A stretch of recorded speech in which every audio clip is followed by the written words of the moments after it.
In a world where everybody thinks about themselves, it takes somebody's heart to think about their neighbor.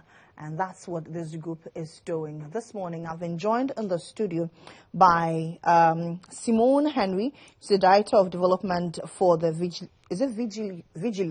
Vigilo Mobility Foundation, and Jennifer Mensah Bonzi. She is the founder for the Vigilo Foundation, and they're here to talk about the challenges of persons living with disability and why it is important that we all come on board to support. Good morning, ladies. Good morning. Good to have you. How are you doing? Good. So, Vigilo Foundation, you know, I'm thinking Vigilo. You know, the moment I saw it, I thought vitiligo. Vigilo Foundation. What is Vigilo Foundation? Jennifer, you want to take that? Yes, I'll take that. Good morning, and thank you for, hosting us on your show. Vigilo Mobility Foundation is on a mission to advocate, educate, create awareness, provide mobility devices, pay medical bills, and tuition for the physically challenged community, like I once was. Oh, wow. Tell me your story. So I was diagnosed with polio at the age of 3. And for many years, I thought I could not do anything to contribute to society. Looking around in my, culture, how we view disability. But I had advocates who came from the Netherlands and the US who, stood in for me financially. And then I moved into the United States. I relocated in '95, and the American culture kind of changed my story. So this is as a way of paying back to the community I belong. If you had not relocated, do you think you'd be singing a different song today? Trust me, yes. I will be singing a different song today, and it wouldn't be a song of victory, and it might not be a song where I'm in a position to help others. For you, Simone, let's talk about, because you are in the foundation, you go around a lot, you see persons living with disability, the challenges these people go through when you meet them. Tell me some of them. Well, first of all, I'd like to say thank you for having me, Ghana. It was an experience from the time I landed. Beautiful country, beautiful people. But the challenges I see is accessibility. There's not enough room and area for those with physical challenges to get around and move around as freely and as equally as everyone else. And the smallest little details for us might mean the world to them, like automatic doors, paved roads, wider entryways to places, things like that. Now, Jennifer, let's talk about your years of advocacy. What is the critical challenge that affects persons living with disability? I mean, you are Ghanaian, you live in Ghana, you relocated, cultural differences. I will tell you one, acceptance, inclusiveness. Do we accept them? What do we see them for? They are physically challenged. There is a lot they can do to contribute to society. They are not mentally, even if they are mentally challenged, they are still human. When you look at a human being, you want to think of they are human first. Now, let's come down to what is disability. Disability is the lack of accommodation and accessibility. If we have a video this morning in front of your building, we are trying to get at a destination to get into a building.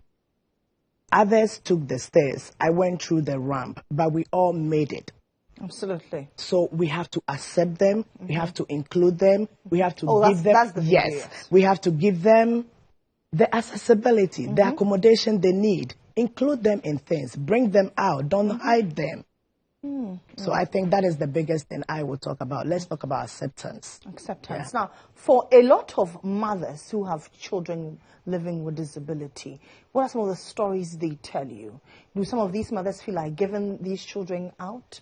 I've had stories of mothers who actually go to Riverside to let go of their children because those children live with disabilities. I'll tell you what. One, poverty is real. And it is very frustrating to see your child go through certain phases, let alone the community that is supposed to come behind you have not accepted your child and you. The only way out is to give up your child. Yeah. So they are most of them are forced because we haven't accepted it. The lack of education, the lack of awareness. If we make it okay and let them understand, hey, we are not walking this path alone. What is the skill set this kid has? What can we tap out? What are the positive sides? It makes it okay for them not to say, hey, I want to abandon my child. I want to, leave my child somewhere because, I will be shunned upon when I walk into society. So society needs to, first of all, accept them to make it easy on them. What society does is the result of how they react in return as to, I don't want my child is disabled, and they don't amount to nothing. So a lot lies on who is watching. What are you doing about what you are watching? How are you contributing to it? Anytime you drive on the streets of Accra, for you as a person living with disability, seeing people like you in traffic begging for alms, how does that make you feel? Trust me, it breaks my heart. And if you know me on a personal note, there are two things I nearly did not set up this foundation for. Living in Ghana, I saw people with disability beg for money. And appearance is not looking good. Yeah. So when I stepped out of Ghana, knowing what I know today and in my career, I vowed never to beg for money. I vowed never to look less of what I want to look. I always want to brand myself. You see me, you may see a disability. Start talking to me, it wipes off your brains. So yes, I see them and it sinks my heart. Left to me alone, poverty should never stop anybody from being mobile.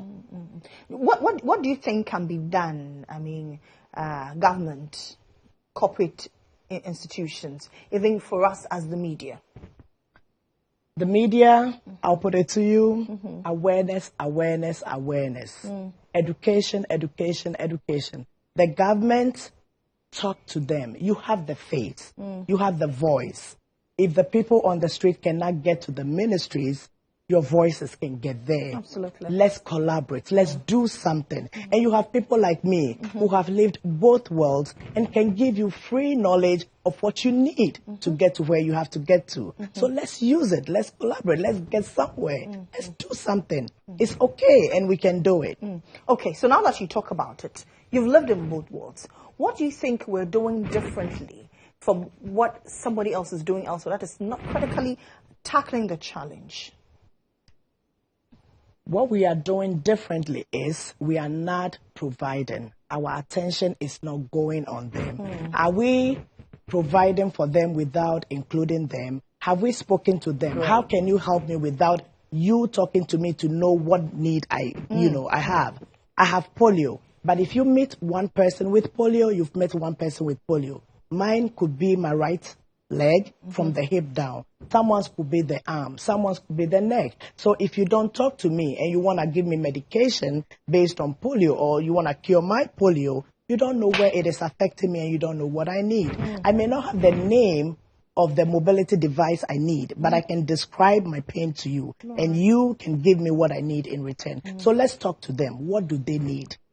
Government, let's come down to the people. Talk to them. What do you need to be successful? What is your skill set? Let's tap that skill set out of them. Take the strength out there. Yes, they cannot do that. But what can they do? Let's tap it out. Let's bring it out to light. What's been your assessment of disability in Africa as compared to the West, Simone? In Africa, so far, what I've seen is that they're not seen as humans. They're not given the chance to be their best self. When you have a disability, as what people might call it, that doesn't mean that you're not human. You don't want education, or you don't need food. You don't need to move around. We're all experiencing a human experience here on Earth. and we need to make sure that everyone is included into that experience. Like Jennifer said, I had to go up the stairs, she had to go up the ramp, but we both met at the same place, and that's what we need here in Africa. Yeah. And so we need a lot of inclusivity. Let's discuss your foundation and what you've been doing. How many years since you set it up? 4 years now. 4 years. What are the things you've been doing? Simone, can you help us? Well, here at Vigilo, we've been doing fundraisers in the community, our local community. We've gathered everyone we know every year. We have sponsors and donators who are for the cause. And with those sponsorships and donations, we've been able to bring to Ghana wheelchairs, crutches, mobility devices, food, education, resources, medical.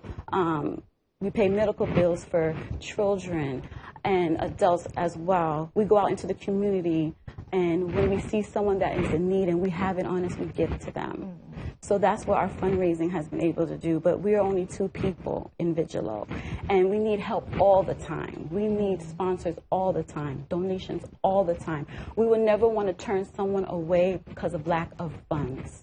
So we need the community near and far, Ghana, America, the Caribbean, everywhere, to donate to Vigilo so we can continue our mission successfully. Now, Jennifer, 4 years of existence, what are some of the things that you've critically tackled? 4 years of existence. 2021, we raised $10,000, came down to Ghana, gave mobility devices, paid tuition, all that Simone said. And then in 2022, we raised $18,000, came down to Ghana, did the same thing. Now, 2023, we raised $20,000, we came down, we had 3 footprints. We did in Sawam, the orthopedic center that taught me how to use crutches. And then we went to Alaba Market in Kumasi, randomly stopped by people, talked to them, give them motivation, give them mobility devices. And then we took it up to the north, Tamale, and we blessed and donated to the physically challenged community out there. Now, this year, I would, for the sake of time or respect to time, I would say we have success stories. Success stories where we have helped a student with amputation. They reached out to us. We just came to a show, had an interview, and they started writing to us. So we reached out to them. We sent them to the center so they can be medically checked. And then from there, they were fixed with prosthetics legs. As we speak, we had a child who was just amputated, less than 2 years old, in Rich Hospital, healing, and after that, we are getting ready to give them prosthetics. We had another guy in a remote area who reached out to us and said, hey, I heard about you guys. My leg is amputated from the knee below, and I need amputation. Today, he's working on, his prosthetic legs. Now, we have 3 entrepreneurs who are working, but income is not flowing as regular. They needed mobility device. We went ahead and gave it to them, and it is on us every year to change their mobility device. We came down this year with 4 footprints. We get out of the studio, we head into Nima, with collaboration with Afro-Arab. We donating crutches and giving motivational speech. On Saturday, we are heading Orthopedic Training Center in Sawam, where we're going to have a grand donation of $20,000. On Monday, we are going to Ashanti region with collaboration to Semba Africa to donate in the same market, Alaba market, physically challenged, individuals with mobility device. We pick it up to the north the next day on the 9th to donate wheelchairs, crutches, what have you. And we're looking at building a resource center, an accessible resource center in Tamale for the physically challenged community out there. Okay, so these are the flyers on the screen. Yes. So we'll take them one after the other. So let's start off with Nima. Okay. So Nima, we are heading there this afternoon with... so it's happening this afternoon? This afternoon. Okay. We have the mobility devices load up in the car. Right from here, we're hitting that road. And then we are collaborating with Afro-Arab to, donate to the physically challenged community out there. And that would be ending this afternoon right there in Nima, next door to you guys. But what was it they reach out to you or you select, what do you do? Do you select at random or people reach out to you, Simone? Before you coming, I wanted to find out, do people reach out to you that, oh, I'm physically challenged, I need this, I need that, and so you decide, you sift through. I wanted to ask you, Simone, before she comes out with... If you reach out to her, she's helping. She's helping.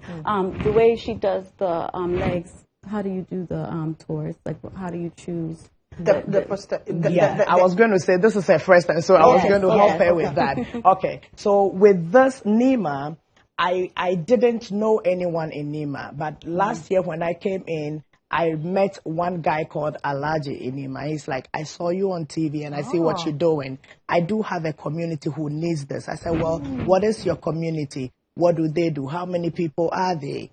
So we started talking from there. And then he was like, okay, I'm willing to help. I can get them together. I said, okay, what do they need? What do they complain about? So I can prepare my speech as to how I can motivate them. And that is how this came through. So Alaji goes ahead to gather the people, and then he puts them in his office, and I'm going to go there, meet with them, talk with them, have a refreshment. So these are all persons living with disability? All persons. Various forms of disability? Various forms of disability, but it has to be a physical disability. Okay. But how many are they? Do you know the number? Today we are able to give out to 15 people brand new crutches and, right. But I don't know the total number that is going to come. I don't know if they are coming with their caregivers. I don't know. But then we are expecting a huge number, but the people who are going to be touched. As you raised the point of caregivers, I think it's a very critical area. A lot of challenged people do not have caregivers in Ghana. Yes. I'm sure you've seen that. Yes, they don't have caregivers, and then again, who is motivating the caregivers? That's true. Where is their strength coming from? So we need that. We need each other. We need to, and then we need to encourage them too, and give praise where praise is due. You're doing a good job. Do you need help? How can I help you? Let's step in. It's not too much. Before you know, you've done it. You think it's too much when you've not started it, but before you know, when you started, you will be done. Absolutely. So let's go to Nsawam then, okay, and then we know. But you've been doing this for Nsawam for 3 years, yes, for the past 3 years before this year. What have they come back with stories of how, if not for Vigilo Foundation, this wouldn't have happened to me, that wouldn't have happened to me? Now, when you talk of Nsawam, you're talking to me because I lived there. My first 3 years when I was diagnosed, I was admitted at the Orthopedic Training Center in Nsawam, where Reverend Sister Elizabeth Newman and Brother Tassasius, may his soul rest in peace, were working. So I lived there, and there were times when my parents could not afford my mobility device. They paid. They are my advocates, and that is the reason why I do what I do today. I get goosebumps as you talk. I have it too every time I talk, and trust me, it's a place to be. When you get there and you see the children and how they are showing off their skill set, letting go of what disability is, it tells you you are somebody. So Nsawam holds a special place in my heart, and it's always a special place of love. I get there and I belong. I landed on Tuesday morning at 7 a.m. 7 p.m., I have my 3 daughters spending a night with the physically challenged in Nsawam, and I picked them up yesterday. Wow. They should see how I grew up. Live in the dormitories with them, help them out. So yes, Nsawam is a place where if everyone, I would plead of everyone, visit them, Orthopedic Training Center, Edrejiri in Nsawam. See the physically challenged, the children who were abandoned. This white lady lives in Louisiana, has no business in Ghana, relocated in Ghana early 70s, and living here. I'm like, why did you abandon your rich culture and you are here? Exactly. She lives here and she doesn't have children of her own. Wow. But she's taking care of many children. Wow. So who am I not to pay back? So after your daughters spent a night there, what was the story they told you the following day? They kept talking in the car, and I'm like, you know what? I have an interview tomorrow morning. I'm getting prepared. You can hold on to your stories, but you have to write a journal to your school. Right. I know what it will be. I want to hear you. But at this point, I'm preparing for the next audience. But we are still going to go back to that. So I can't give you the details of that, but it was a cultural But did they shock. really appreciate it? Oh, yes. It was a cultural shock for them. And I can't wait to hear the details of it. I don't want to give them the, half attention. I know. So in Salome, you're giving out $20,000. $20,000. And that is food items, rice, detergents, tuition, medical bills, all that good stuff. All amounting to $20. Wow. And then you go to, that's what you this is the items that goes to Nsawam. When we were, you see Simone in there, her husband, my children, all packing stuff from our garage to the U-Haul truck, and then we go to the shippers and then ship them out to Ghana. That's a lot of stuff that you're doing. Congratulations Thank to you. you. That's a lot of stuff. Thank you. Now, Simone, I'm sure you've been to. Have you been to Nsalom yet? Yes. What was it like for you? I saw beautiful children just being children and just existing in their world. And Jennifer's 3 girls looking at them as just children. And it was beautiful. Amazing. They do great work there. I'm sure you're asking yourself why you've not been here all along. Yes. So you go from Nsalom, you go to Alaba in Kumasi. And there you do some donations to market to the market area. Okay. Yeah. And these are all physically challenged people. Physically challenged people. What would you do for them? So I have wheelchairs. No, this time I don't have crutches, the forearm crutches and armpit crutches. So last year it was a bit tough because they were all not at one location. So we have to keep walking in the market. This year, Simba Africa is collaborating with us, and they were going to go into the market and bring them all together. So depending on if we have 40 crutches, they are going to bring 40 people because we don't want anyone to be disappointed. Bring them together. Let's talk to them. Let's tell them, hey, you want to look at the bright side of future. You don't want to give up on yourself. Give them some motivational talks and then give them the crutches that they need to be mobile. I mean, hey, if you can move from one place to the other, you can move to the next phase of your life. And then you go to Tamale. And then we go to Tamale. At what point did you add Tamale? Tamale, I added Tamale from last 3 years. Okay. I paid a visit and I went to Mole Park. And I have a friend who is from Tamale, and she's like, listen, I think you should visit my place. I said, okay. I didn't know she had a hidden agenda, right? So she was like, okay, if you visit my place, there's a place called Mole Park. So all I knew was I'm going to Mole Park. You're going on a tour. And then I get there and I see children on bikes with ladies, tiny babies. And the disability had a huge number there. And I realized, okay, it's their mobility, their vehicles, their transportation. And I'm like, okay, how can I meet someone who has a challenge and talk to them to see what are the challenges, what is causing this? So I met one person who took me to the head of the physically challenged community there, talking to them. Whoa, did I realize I was running into something I wasn't ready for?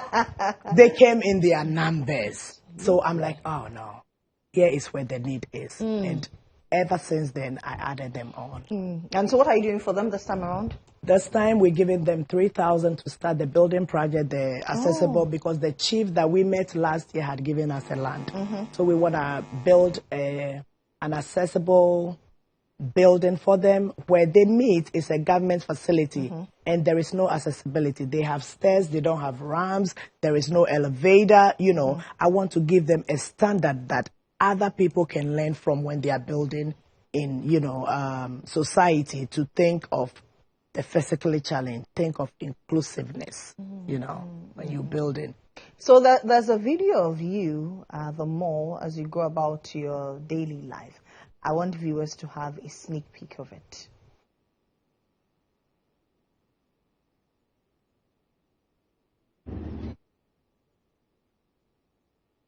And I decided to shop. My husband is gone to work, one car. But in the United States, if you are physically challenged and you let your transportation department know or the government knows, they give you a bus that can come home and pick you up. Now, they pick you up from the door to where you're going. And when you're done, you can call them to pick you up from there. When you get to the grocery store, there is an accessible cart. Mobility cart. Yes. So then I sit on there, and it's called a scooter, right? So I sit on there, and I can walk through the aisles, pick all I want, just as anybody else. And I'm not sure if there could be anybody passing by me, but you see that nobody is looking at you like, okay, what is wrong with you? But yes, somebody may watch and be like, okay, and even make you know there is something wrong with you. There is nothing like that there. Everybody just goes minding their business. I mind my business, I pick all I want, and then I get there, I pay for it, and I'm gone. But here, I can't have the same life. So how then good it is for me to come to my own country and I don't feel welcome or accessible to stay. But I go elsewhere and I'm like, this is where I can call home because I can move around. I can do everything I want to do just like anybody else. I don't have to wait on anybody. And so do you think that for a lot of you who have relocated abroad, you sit back and say, oh, at this age, I want to go back home. I want to go back home and retire and rest. Was that ever your story? No. Why? I want to visit until things change. I come in here to show love and be an advocate for those who are walking the path that I once walked that was not pleasant. It will surprise you to know when I get on an aircraft to Kumasi or Tamale, up to today, I don't know about tomorrow that I'm going, they don't have a ramp. I still have to force myself on those steep stairs. Yes. Why? And I keep asking myself, is it the objective and goal for the physically challenged to always be by the road and beg for money, never able to afford a ticket to get on a plane, so there is no accommodation for them, or what? What is it? You know, as you mentioned it, I'm just critically reminiscing that indeed, even for the abled, it is a challenge for older folks to climb those stairs. How much more those who are challenged? And it's a critical area that we are not paying attention. And the aviation industry gives us a lot of money. Yes. It doesn't cost much to do that. It is a gateway. Foreigners come to this country a lot. And we have a lot of educated people in this country. Get out of the airport, not even 2 minutes. People are begging for money on a busy street that has no accommodation for walkways. How? And at the airports, listen, disability, everyone will face it. Make it easy for me today. You are just paving way for yourself tomorrow.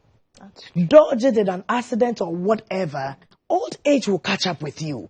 Make the room easy for yourself. I have lived it, so many years.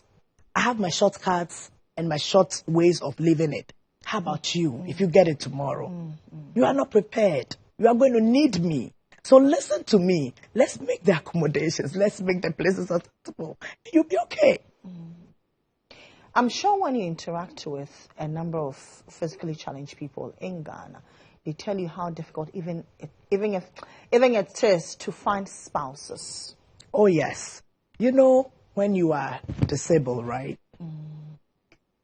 Job, spouse, friend, they see you as forbidden. Or don't go play with her child.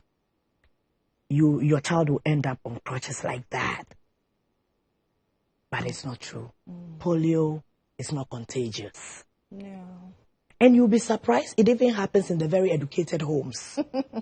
You know, you're a medical doctor. You know polio is not contagious. You have a young lady, a young man there with good brains who can be a lawyer. But just because of the looks, you marry someone else who you think is presentable for whatever reason you feel is presentable for. But that's not where your heart is. What you need to complete your heart is the brain of that person. Is your husband Ghanaian? Oh, he is a full-blooded Ghanaian and a cute one. I saw him. He's a cute one. Yeah, you made a good choice. Thank you. I'm sure you're lost. I was only saying that. He's like, I know how to shop. Yeah. She's a good shopper. Yeah. Beautiful family. Yeah, she has a beautiful family. Thank you. You think if your husband didn't live in the States, you would have landed him as a husband? I'll tell you yes. And I'll give him, okay, you cannot hold me on this, okay? I'll give him 45% and give the 55% to his mom. Actually, Wow. his mom. And you'll be surprised to know this woman was the one who started calling me an in-law before my husband even came into the picture. And we lived 5 houses apart. Really? When we lived in Ghana, yeah. Oh, so she was your matchmaker. I guess.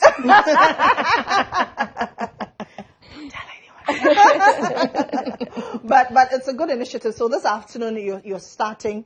It's today, right? Today. Today you're starting at Nima. Yeah. So it's an everyday. So today Nima, tomorrow. No, not tomorrow. Okay. Tomorrow we have an interview, and then we have Saturday in Sawam. Okay. Monday we have Kumasi. Tuesday we have Tamale. Tamale. Mm-hmm. How do you deal with the series of requests that come to you? I have no idea, but they happen. Mm-hmm. Sometimes I get overwhelmed. I look at the account and I'm like, Simone, you know, we're not even up to 10,000 yet. Mm-hmm. Have you seen the request on social media? Mm-hmm. It's like, yeah, we got this. And you know what? My husband and Simone, they are a beast. I'll tell you that. And they are the torture of my life, okay? These people go out there and have a big budget. And then they go, let's do a fundraising. We need about 150 people. And then she goes and gives a rebuttal. Oh, Jennifer, you know I don't know a lot of people, right? And then my husband knows, oh, Jennifer, you got this. So at the table, you know, everybody is pointing fingers at me now. So how can you need 150 people? You haven't made room. You haven't arranged anything, but you're looking at me. And then they come 1 week. Jennifer, how many people we got so far? Well, I thought it was a team thing.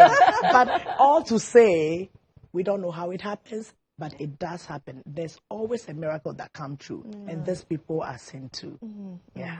Congratulations. We said thank you. We set a target of 30,000 this year, right? Yeah. Trust me, we hit that target and a little more. Wow. Yeah. And we don't know how. Thanks to JP Morgan Chase employees, thanks to our friends and families in Ohio, in the United States, and our sponsors, man. It is amazing. It's a miracle. It's a miracle. Sometimes I sit down and I say, so what if this calling came and I sit down there to talk about, I don't like begging for money. I don't like looking pressure. So therefore forget it. How many people's blessing would I have been sitting on? But you're not Ghanaian. No. You decided to come help a country you didn't know. Why? Because I know her. And I know her passion and her drive. I've known her for 20 years. And nothing has stopped her. The only time I've seen her disabled is when I got here. Okay. Yeah. That's the first time. Wow. So you think that there's a need to do more? It's a need. Yeah. Okay. We wish you all the best, and we pray that you get more support, so you can support more people. So I've been speaking to Jennifer Mensah-Bonzi. She's the founder of Vigilo Mobility Foundation, and Simone Henry is the Director of Development for the Vigilo Mobility Foundation. There's a lot that we all can do to help people out there. Let's go out there. There's nothing that is too small to help. It could be just offering somebody water. You may never know that change you could be in somebody's life.